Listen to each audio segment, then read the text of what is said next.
Good evening or good morning if you're in Asia. My name is Jeannie Hallisey and welcome to the Burma Spring Benefit Film Festival. This is part of our speaker forum, which is to bring to you information, insights, and analysis about the crisis looming in Burma, Myanmar. This is a forum where we can have an interactive discussion with our audience members, with leading human rights defenders, humanitarians, academics, and journalists who have expertise in Myanmar. We're very pleased this evening to have an excellent panel that will be talking about the refugees and the looming humanitarian crisis in Myanmar. With us this evening is Nok Kanyapa. She is a highly regarded ethnic Karen refugee woman leader living along the Thailand-Myanmar border. She's the General Secretary of the Karen Women's Organization, also known as KWO. That organization has over 70,000 members, and Kanyapa is responsible for leading all of KWO's core work and programs with grassroots communities and civil society throughout Karen State, as well as implementing the goals set by the KWO and the KWO Congress. It is an award-winning organization that is part of the Women's League of Burma, which is a feminist indigenous rights community-based organization. Kanyapa is responsible for leading. We also have joining us Myra Dagepa. She's from the U.S. Campaign for Burma. She herself is also an ethnic Karen human rights activist who is from Karen State, which is part of Eastern Burma. And she lived as a refugee or an internally displaced person for over a dozen years. She is currently the director of the U.S. Campaign for Burma, which is a nonprofit organization in the United States that is working to empower grassroots activism among the Burmese diaspora and to advocate for change within the United States. We're very honored to have with us Eric Schwartz, the president of Refugees International. He's also the former U.S. Assistant Secretary of State for Population, Refugees, and Migration, and was the senior human rights and humanitarian official at the National Security Council under President Clinton. He has a tremendous experience in working with refugee and displaced populations across the globe. He's also somebody who has been teaching at university, and he was the staff consultant to the House of Representatives Foreign Affairs Subcommittee on Asian and Pacific Affairs. Thank you very much, Eric, for joining us. And finally, we have Sally Thompson. She is the executive director of the Border Consortium, known as TBC. It was established in 1984 in response to providing emergency assistance and humanitarian support to refugees who were fleeing from Burma or Myanmar into Thailand. TBC is responsible for providing food and shelter in the 9 official refugee camps that are housed along the Thailand-Myanmar border. She has decades of experience working directly with refugees in those settings, delivering humanitarian assistance. And for that work and her dedication, she was awarded the Member of the Most Excellent Order of the British Empire for her service in humanitarian efforts. I'm going to start first with Kanyapa. Just today, Kanyapa, there has been a very disturbing news report that the United Nations is now warning that the humanitarian crisis, which we worded as being looming, is in fact no longer looming. It is upon us. The Myanmar military has continued to create attacks, including airstrikes in civilian ethnic areas along its border with Thailand that has displaced tens of thousands of new ethnic refugees.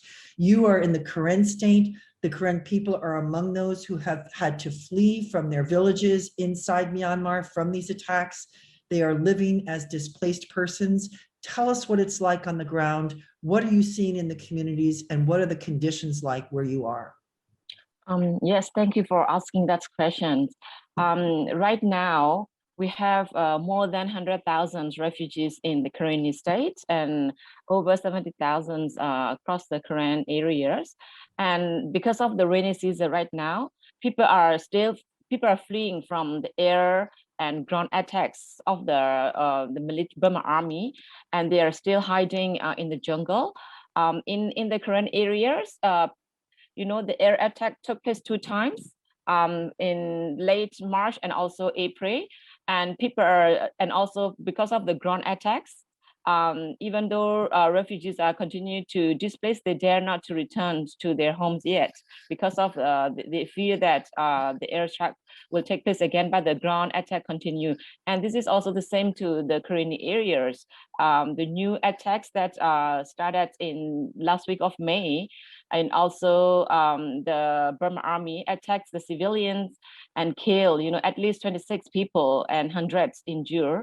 And they are now living in a makeshift, temporary areas in the jungle or in the forest. And because of the raining seasons and raining coming, they could not stay even in one areas. They need to move to another areas. And also because of the Burma army continue attack, these people cannot live in like a stable areas. And because of the raining, it just and also because of the displacement, people do not have access to enough food.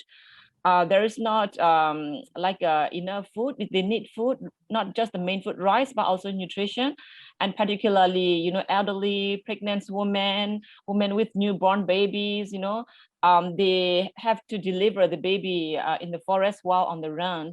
And also, especially the elderly people, people with disabilities and the sick people, the conditions for them is very hard. They need to, because of in the jungle, and there is how do I say that, the airborne related diseases that they suffer, like the diarrhea and also malaria, dengue, and when you don't have a proper place to stay, you run, there's heat and sometimes rain, so people also get the fever, so people continue to suffer war fleeing military regime. Yes.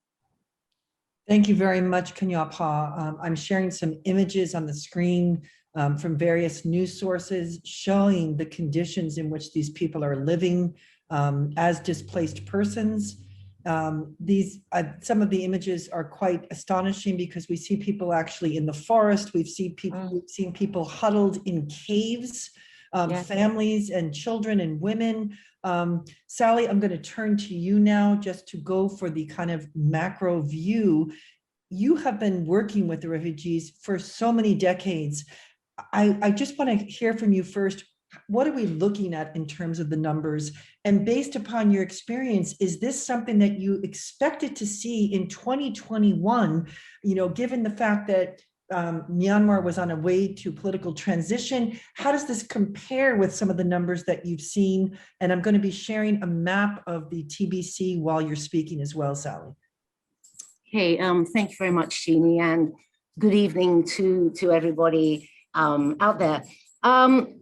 Yes, I mean, I think we have to say the scale of this is totally unexpected and unprecedented. Currently, prior to the coup in February, we were looking at over 900,000 refugees in Bangladesh, India, and Thailand. And IDPs before the coup was around 370,000. So that's internally displaced within Myanmar itself. Since February, as Norgunyapur was discussing, the IDP situation is escalating. So we've seen a further approximately 175,000 people internally displaced within the country. And so far, the outflows of refugees has been relatively small. We've looked at around 12,000. So if we come to, say, Thailand, where I am based, and we're focused on refugees coming from southeastern Myanmar into Thailand, they've crossed as a result of Burma Army airstrikes, attacks against civilians, both airstrikes and ground attacks, which have caused people to flee their villages and cross over into Thailand. The Thai response to refugees coming in since the coup has been to detain them at the border. And then when the situation, if there is no fighting immediately across the border, then the people have been told to return back to Myanmar.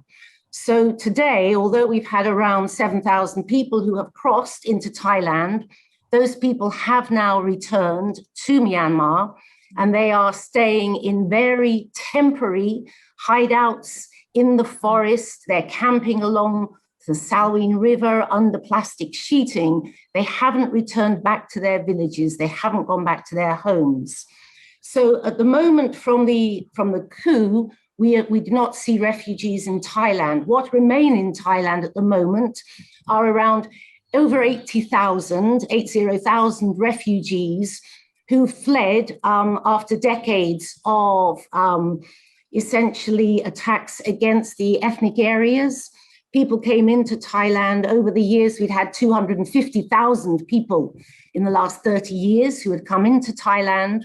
Now there are 80,000 who for the last 7 years, they've been preparing to return back to Myanmar. Well, today, those hopes of going back to their homeland are really, they're really absolutely up in the air. And sadly, these 80,000 people, some who've been in camps for now 30 years, they're going nowhere. And instead, they remain confined to camps in Thailand. So the scale of this is quite something when you lay it out, what you've just explained to us. And this, of course, is in addition to the estimated 1 million Rohingya who fled Myanmar from the Rakhine state into neighboring Bangladesh following the crimes against humanity, the ethnic cleansing. Eric, can you please give us a sense, what is the United States policy towards refugees, towards this crisis specifically in Myanmar? What are you hearing on the Hill or with people who are in the world of the INGOs, the INGO world? What's the response, and what is the possibility of having a humanitarian corridor of assistance for these people?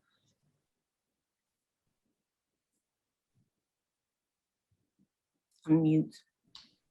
Let me address, can you hear me now? Yes, we can. Okay, good. And you can see me too, right? No, we can't, but that's okay. You just click on that too. How about you just click on the little, there we go. Perfect. Okay, very good. You can see me and you can hear me. Why don't we, let me talk about 4 separate issues. The first being the one you just mentioned, the issue of the corridor, as you put it, the issue of refugee protection, the issue of rallying with respect to the coup, and then the issue of the Rohingya.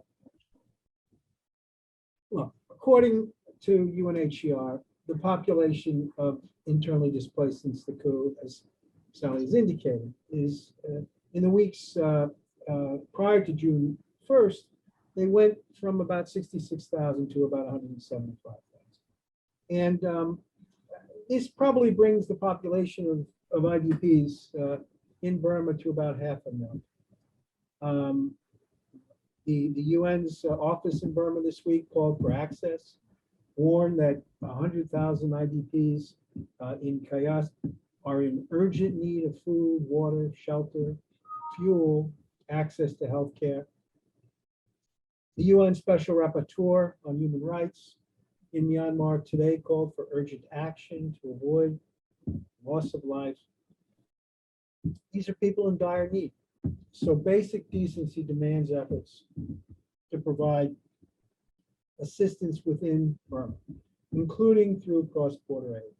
The United States, other governments, and ASEAN in particular should support such efforts, and the Thai government should permit such transfers. And in fact, the Burmese military should support them as well if they care at all about the well-being of those in Burma.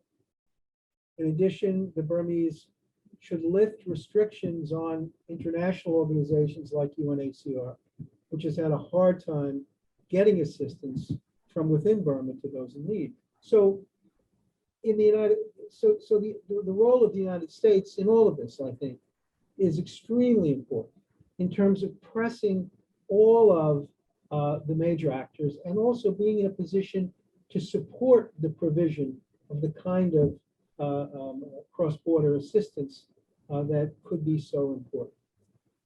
But support for cross-border assistance, as important as it may be, doesn't mean that the government of Thailand and the government of India, for that matter, should return refugees.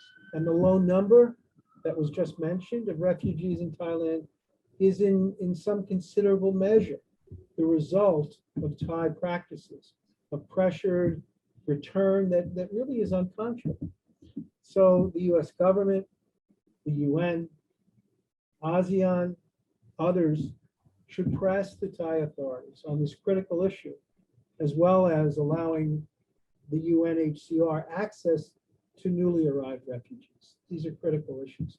Now, with respect to the broader political questions, I'm delighted that the Deputy Secretary of State, Wendy Sherman, has been in the region, raising humanitarian issues, the humanitarian crisis among her top issues.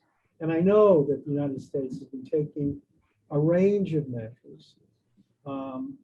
The US has played a leading role in pressing for further targeted sanctions against Burma, but much more can and must be done to cut off funds, helping the junta, and to bring other countries along. ASEAN, for example, is undermining efforts to include a global arms embargo in the UN General Assembly resolution.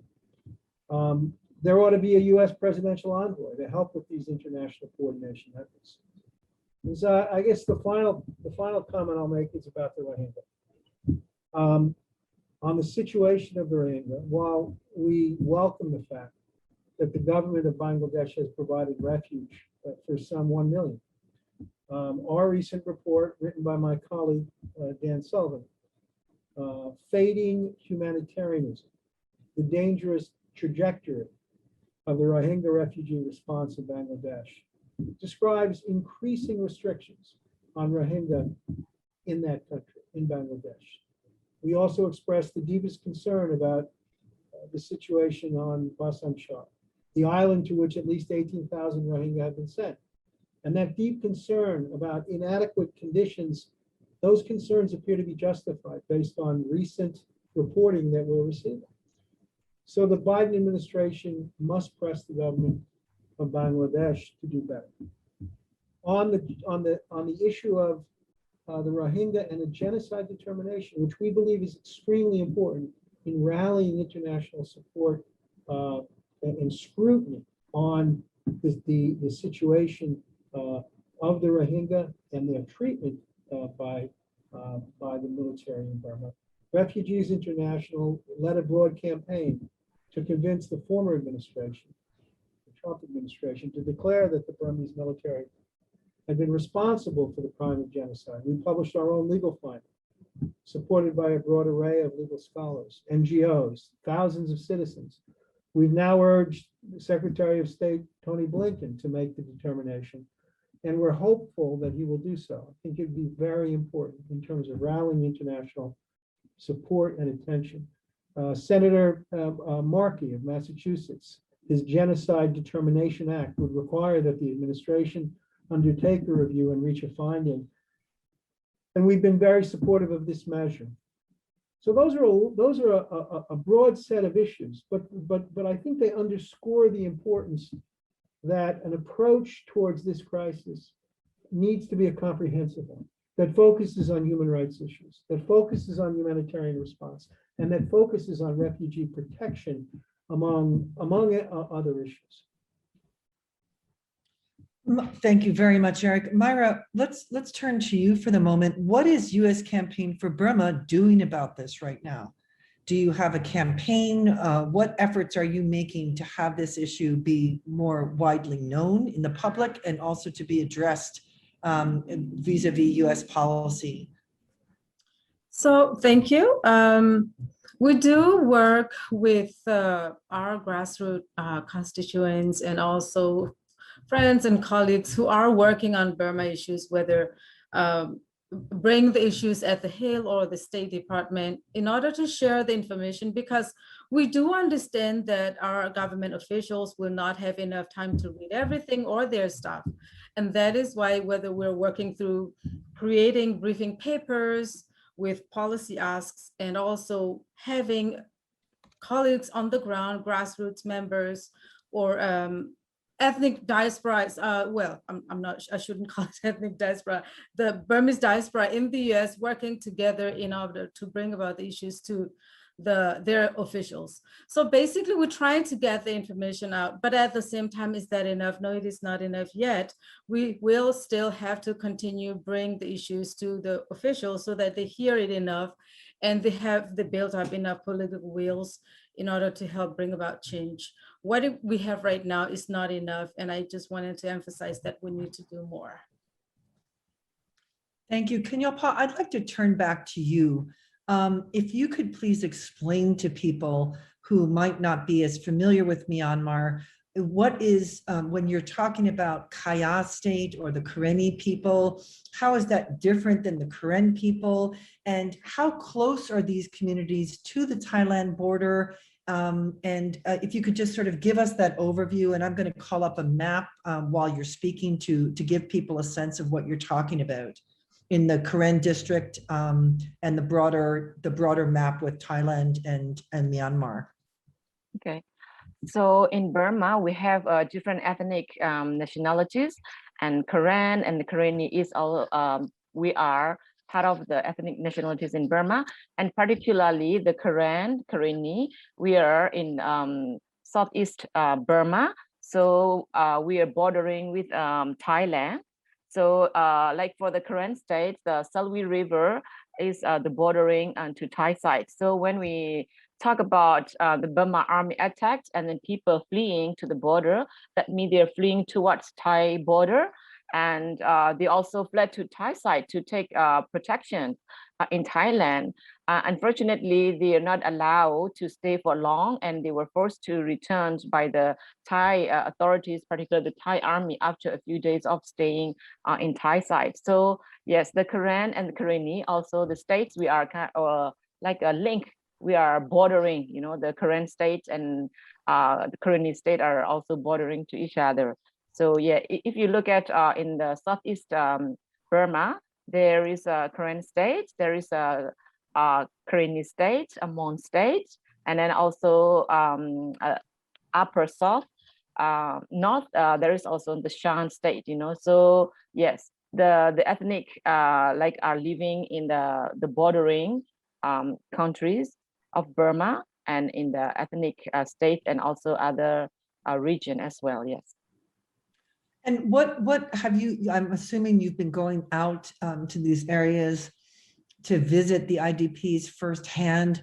What are you seeing and what are you hearing from people? What are some of the stories that they're sharing with you about the fear that they may have fled with and the conditions that they were facing in their villages, how these attacks happened? Were they surprise attacks? Give us a sense of what you've been hearing from the newly displaced.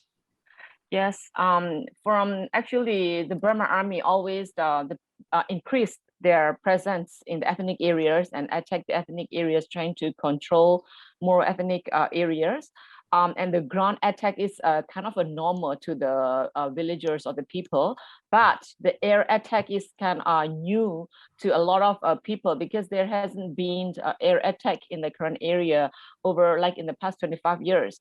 And it happened so sudden that family were not prepared like in the villages. So when the air attacks happening, people just grabbed whatever they have from home and ran away to the forest in different directions, you know. And some family even separate out, children and the families are separate out, and they're only reunited after many weeks, you know, in the jungle. So people are terrified, you know, by the air attack. It's also having psychological effects, you know. People like, because the air continue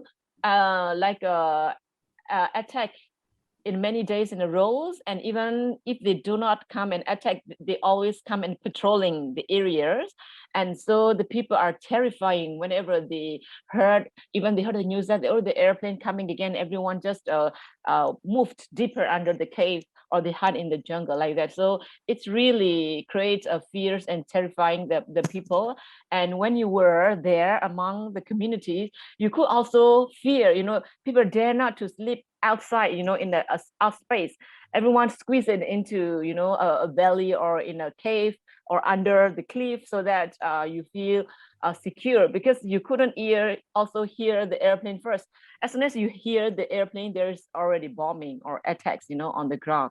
So that is why like people were so terrible. And even now, they dare not to return back to like their home. Yet they are still hiding nearby their villages, and of course, people wonder like when will be able to return, back to their homes. Even it's not a normal life, because when people fled, they couldn't carry anything. So the only adult people we visit back to their house to check on things, but most people are still, hiding out in a valley or under a cliff or in a cave outside of their villages. Yeah. Because the airstrike also, the Burma army attack also targeted civilians. They're not just targeted the military, the Korean army or Korean Liberation Army. They targeted civilians as well. They bombed villages, they bombed schools. So people were scared, and so they dare not to return, and they continue hiding out. Yeah. Sally, I'm going to turn back to you again. I actually have an image up on the screen to just give people an idea of some of these civilian places that are being targeted. This is actually a Karen high school that was attacked in Karen State. Can you give us an idea of what is the impact of this upon Karen villagers and on the village tracks? Do you expect that people are feeling that there's going to be an ongoing sense of being on the ready for more attacks? What ways is this disrupting the life of people throughout Karen State? And what kind of people are we talking about? Are these people predominantly farmers? Are they, what is the economic status of most of these people? Just paint us a picture of who are these civilians when we say civilians are being attacked. Thanks, Jeannie. So, this is basically causing total disruption to people's daily lives. People have been in a process of trying to rebuild their lives after decades of conflict in the ethnic areas.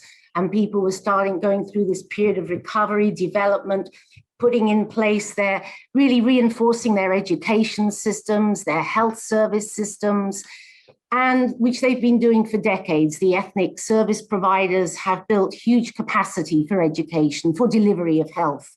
What this is doing now is essentially it's destroying their daily lives. People have fled, they've left their villages. This is the time of year where you have the planting season, so it's critical for your annual crop cycle.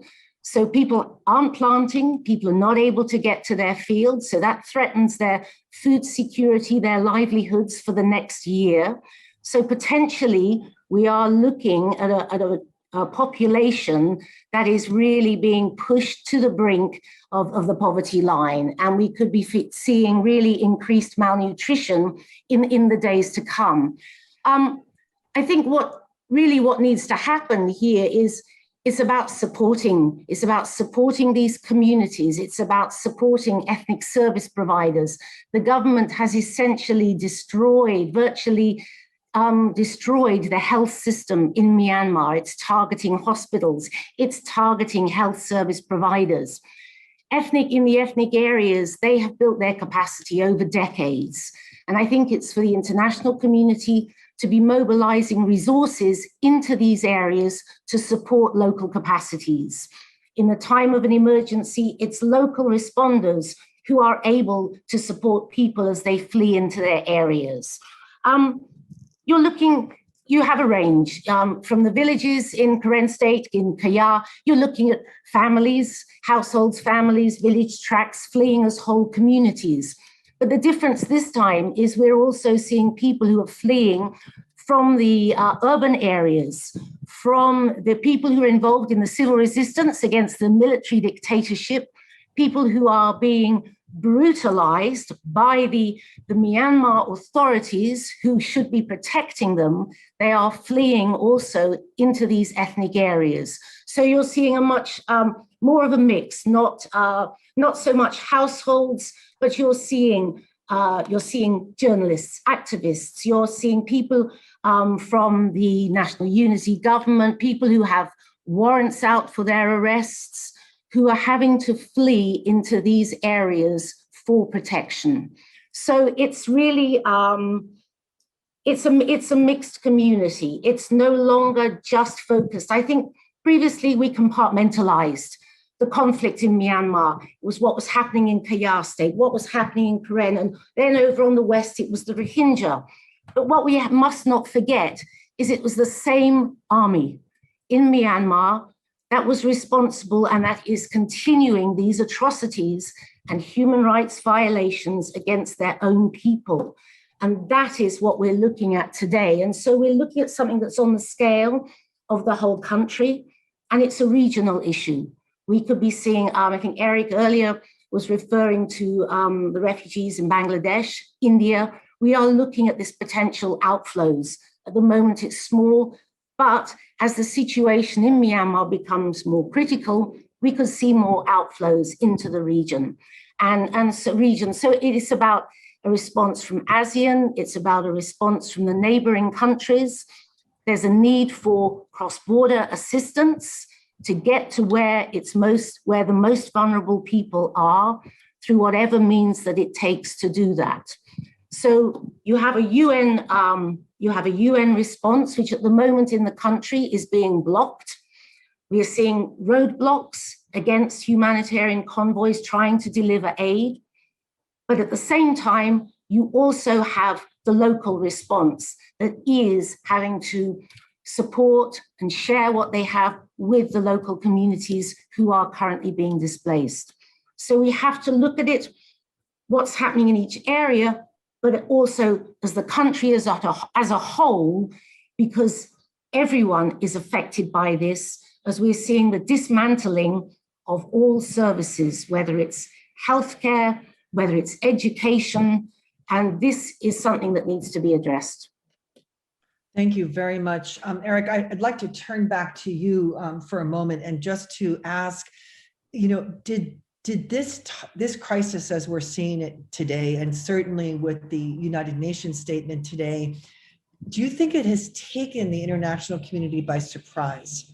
I mean, Refugees International is connected with other international NGOs and humanitarian agencies. Was it something that really took you aback?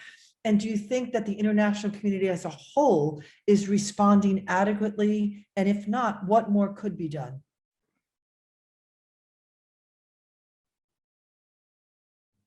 If you had asked me on, January 30th, whether I thought there was going to be a coup on February 1st, I expect most, folks who are following these sorts of issues probably would have said no. So was it surprising? Were the events surprising? I think on some level, yes. Were they shocking? No. We know the kind of government and regime and military with which we are dealing. So I don't think anyone would have been or should have been shocked by the events of the past several months. Your second question, I think the answer is pretty straightforward.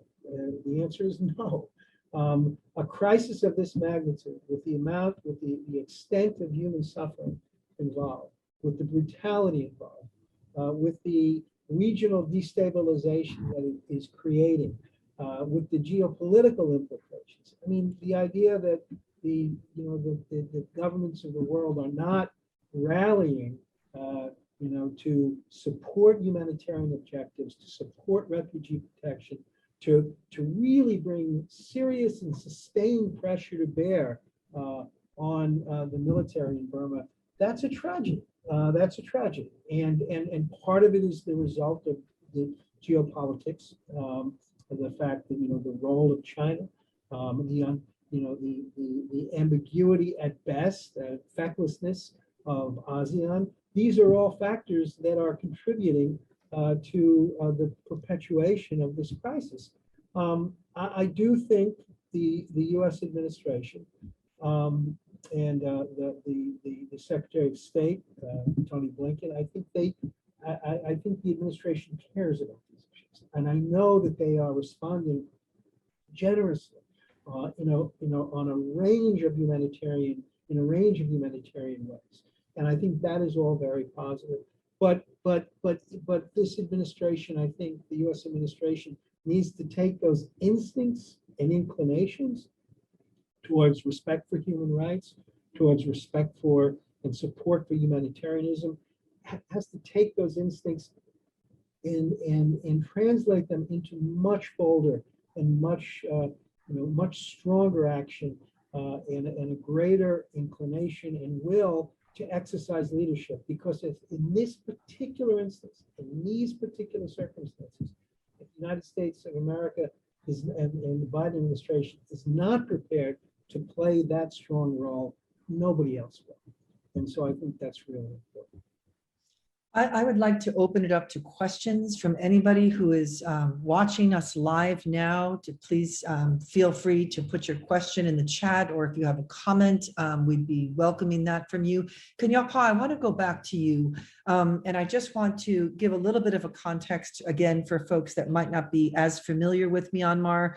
So Myanmar is comprised of the majority Burma, who are one of the ethnic groups, but they are the dominant ethnic group in the country. But there's also over 100 different ethnic communities, ethnic nationalities, as you call them, among which there are about 15 major ones that have for many decades been engaged in what they would describe as a war of defense against the Myanmar military's continued oppression and military attacks in their areas.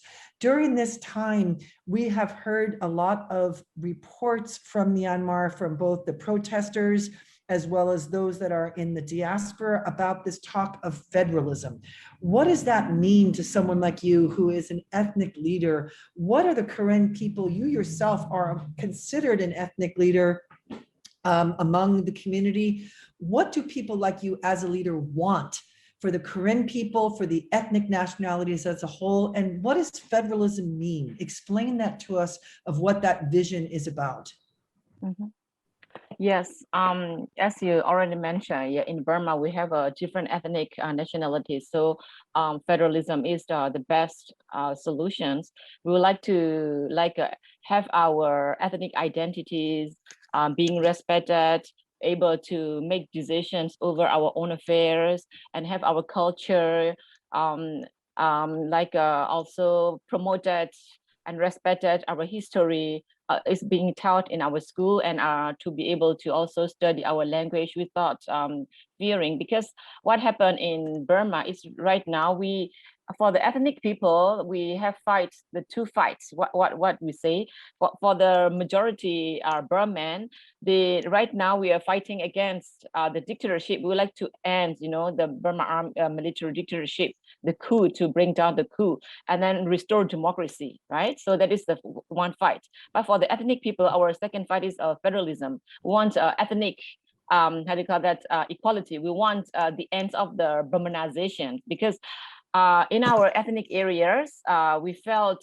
the center, and also the central Burma, and also the government of Burma, penetrated into the Burmanizations into our areas. For example, in the ethnic areas where I come from, in our schools that are in a mixed control or the government supported school, we are not allowed to teach in our language, and also our villages' names have changed into the Burmese name, the mountains, our borders, everything has changed into the Burmese name.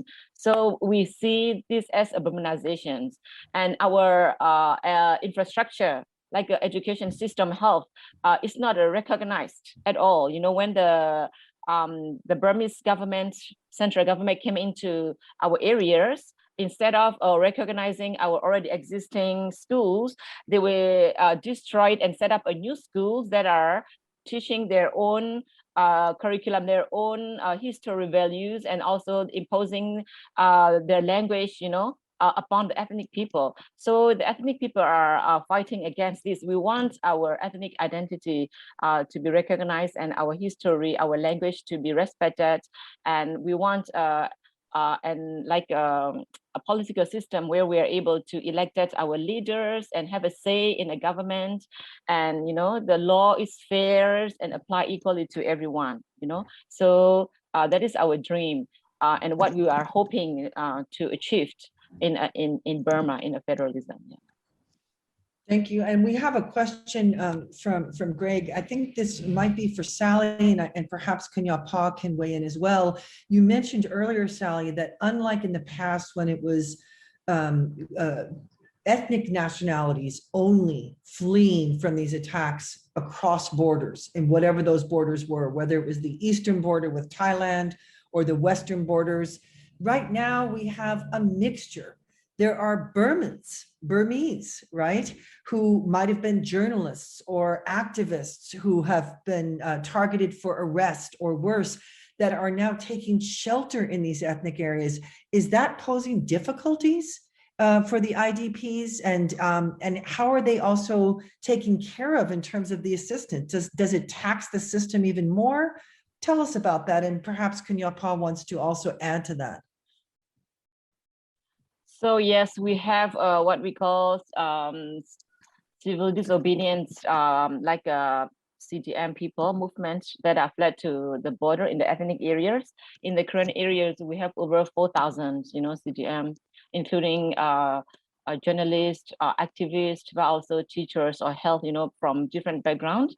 And I think the positive side, if you look at the positive side, these people in the past, because they live in the cities, in the urban area, they never understand about, and they're being, I would say that the system, it's installed there to misunderstanding the ethnic people, ethnic struggle. So they never understand about the ethnic struggle and ethnic movement. So when they fled to the border, they understand more about the ethnic suffering, and they recognize that the ethnic has been suffering.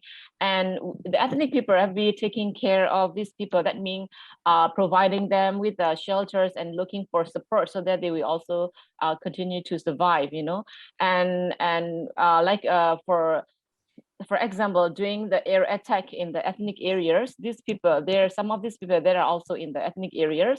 So people are protecting them. Like when we fled to the Thai side, we make sure that the Thai authorities also not identify them. So people are also, protecting these urban, people that are fleeing to the ethnic areas.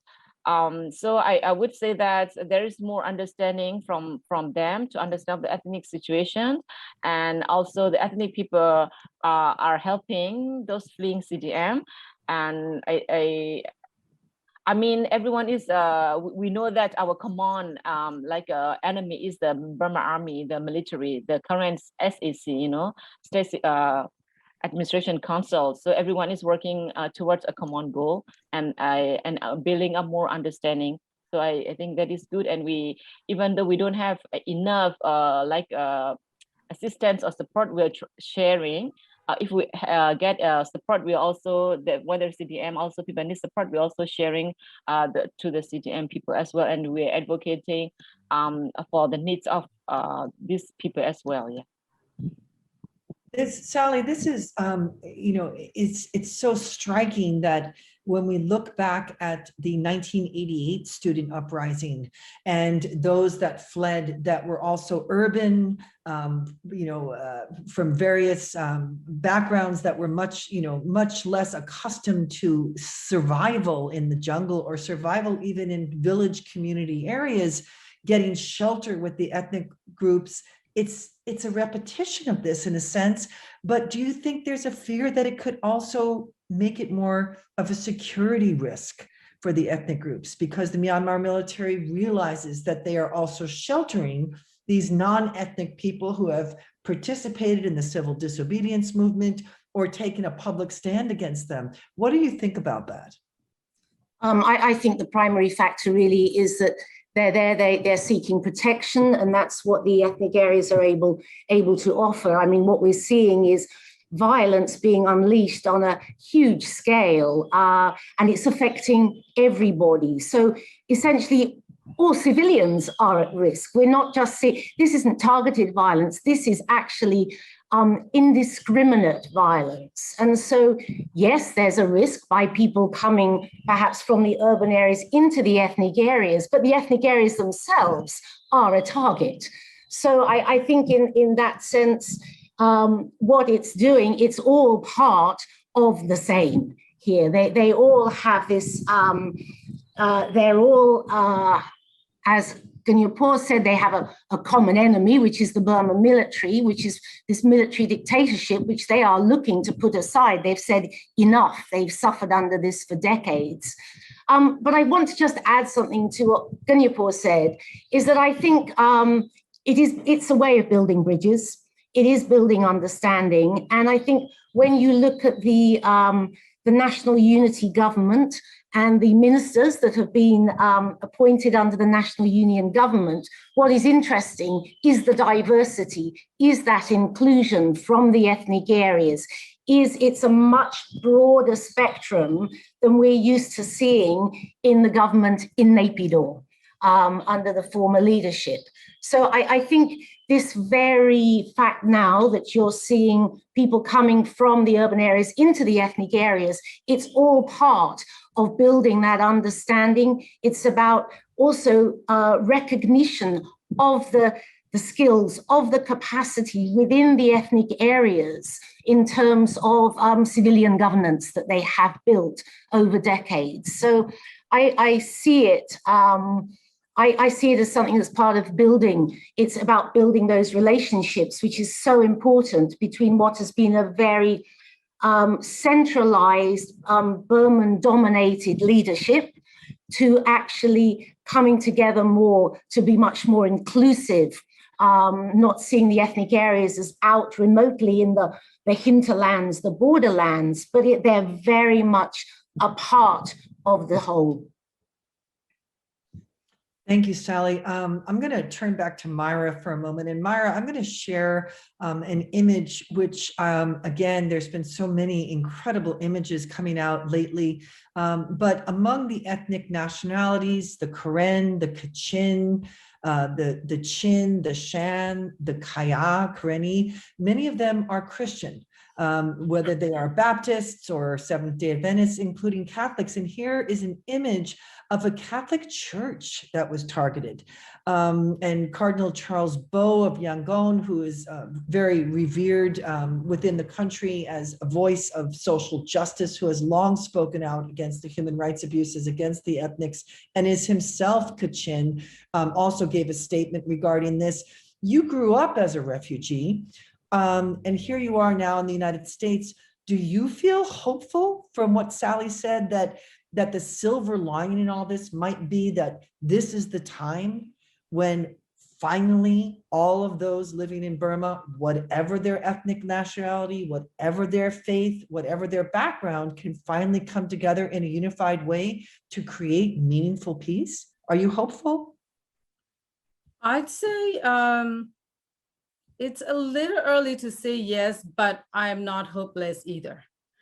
In a sense that if we look at the situation right now and back 20 years ago, there's a lot different. Like both Sally and Kanyapa emphasized earlier, where people seem to come together, understanding each other's suffering and understanding that the Karen resistant groups are not the terrorists, or the Kachin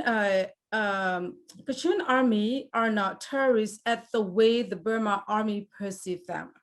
And that is why they come to understand who are Rohingya and why they wanted to be called Rohingya.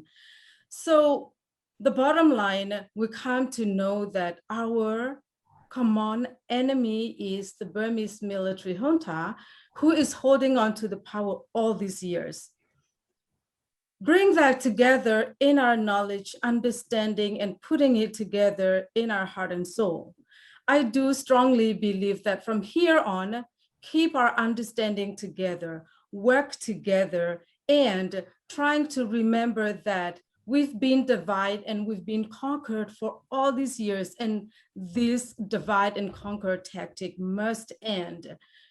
If we can bring that together, if we can think about each other as our fellow Burmese or fellow people of Burma, I think we can achieve what we are looking for, the basic human rights, justice, and accountability that we have to bring into our country. Because at this point, there are, make no mistake, there are many people who are still thinking that the Burma army is still good enough.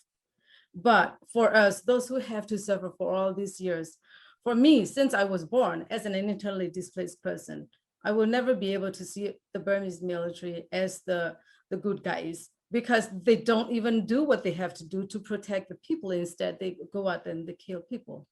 So I guess my point is that there is hope, but we have to make sure we come together and unify and understand each other and forget about our differences. There will always be differences, but in its own place, leave it there. If we wanted to talk about a unity, if we want to talk about federalism, we have to keep our differences apart from what we are trying to achieve. And I think we do have hope. Thank you, Myra. I'd like to move to some closing remarks now. Let's start with Eric. What are your final thoughts that you'd like to share, Eric? Well, first I want to clarify a comment I made earlier, because of course, in the period prior to the coup, it was the military's, crazy claims of electoral fraud, which it was the precursor for their actions, which I think reveals the complete intolerance of the notion of democracy on the part of the military. So in that sense, it wasn't a surprise. It was what we were all afraid of in the weeks prior to the coup. But I also think it sort of reveals a lot about the military's willingness to really contemplate a political system in which the people of the country get to make the decisions about their future. I think that you can't give up hope, but I think the imperative is for an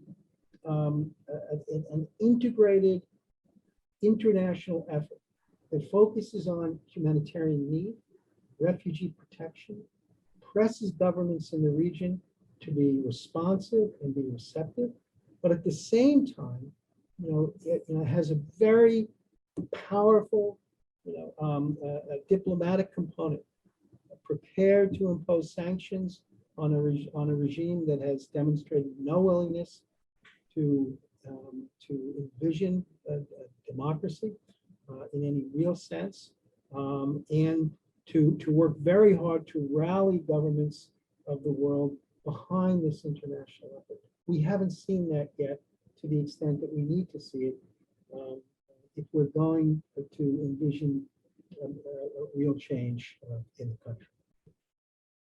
Thank you, Eric. Sally.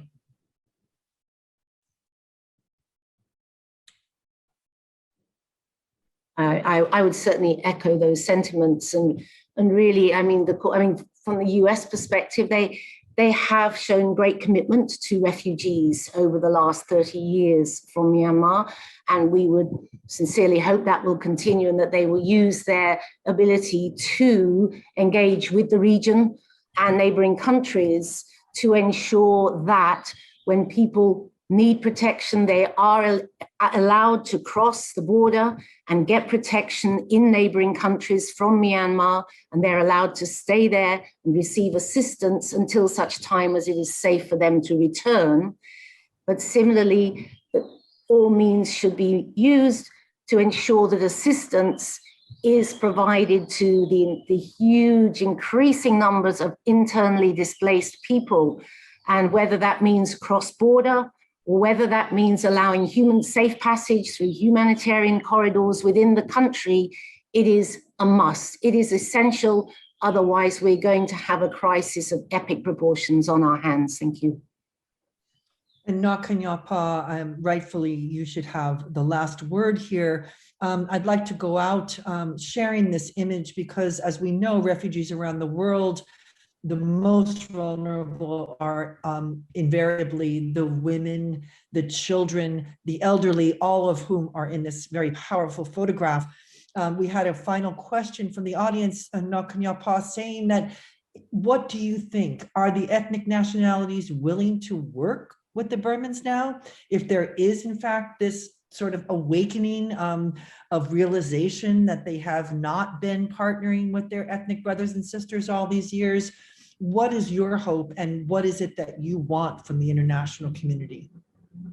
I think, of course, the ethnic people has been suffering under the military dictatorship and even under the democratic government, like under Aung San Suu Kyi government, because of the continued attack, and that the government has not spoken out in defense of the ethnic people. People are disappointed, right?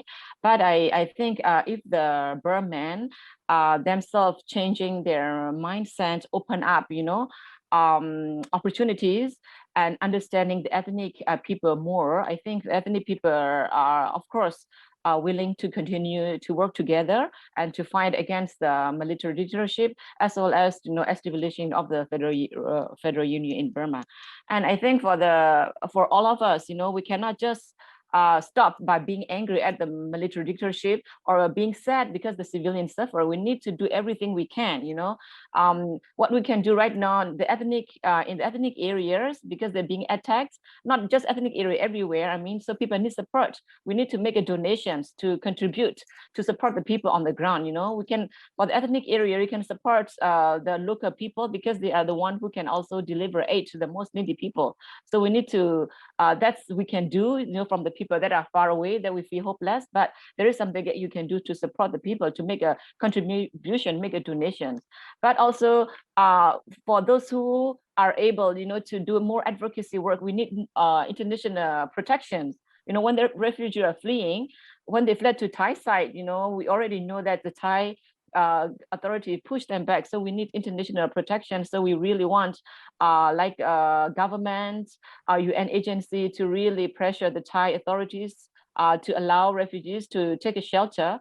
And on the long run, already mentioned by the panelists here, we need more arm embargo because the Burma army do not have external threats. The only weapons, the sophisticated weapon that they have is killing their own people. So we don't want anyone providing them with weapons, so we need a arm embargo worldwide. The US can start it bilaterally, but they also need to make other governments doing the same thing.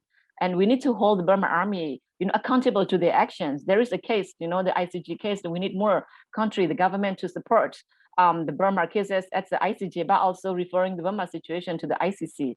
So yeah, and we need all kinds of pressure, diplomatic pressure as well. No recognition to the SAC, but recognize and support NUG governments. So that we can continue to bring down the military dictatorship and restore democracy and also build a federal union in Burma. Thank you. Nakanyapa, as a final note, I would like to ask you if you might to please share a short message in your own language. In the Karen language, let's hear you share a message, please.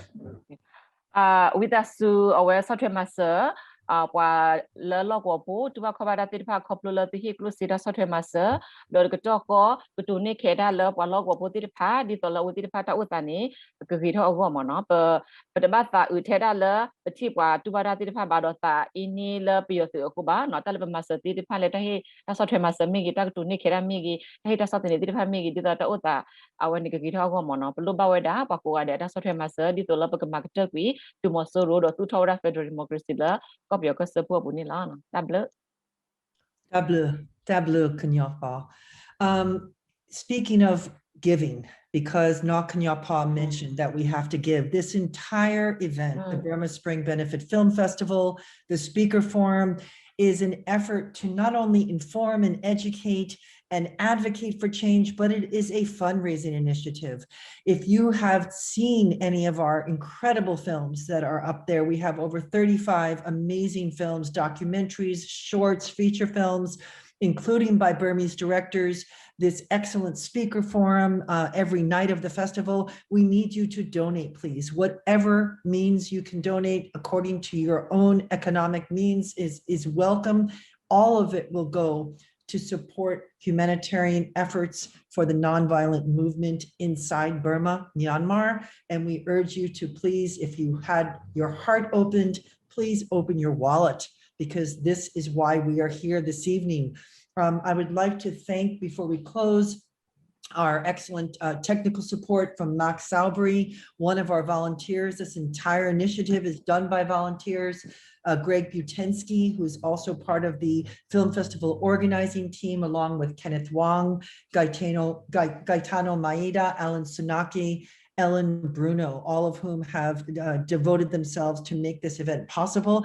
Please follow us tomorrow. Our next speaker forum is going to be quite interesting tomorrow evening at 6 p.m., emceed by Kenneth Wong, and it will be with Brad Adams, the Asia Director of Human Rights Watch, and three very excellent and interesting academics, Christina Fink from George Washington University, Benedict Fleming, and Saya Tun Yin. That will be tomorrow evening at 6 p.m.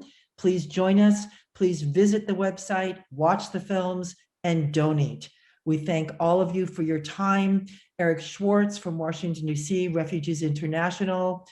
Myra Dagapal, who's also in Washington, D.C. at the U.S. Campaign for Burma. Sally Thompson, Executive Director of TBC, the Burma Consortium, and Na Kanya Pa from the Karen Women's Organization. Thank you for sharing your time.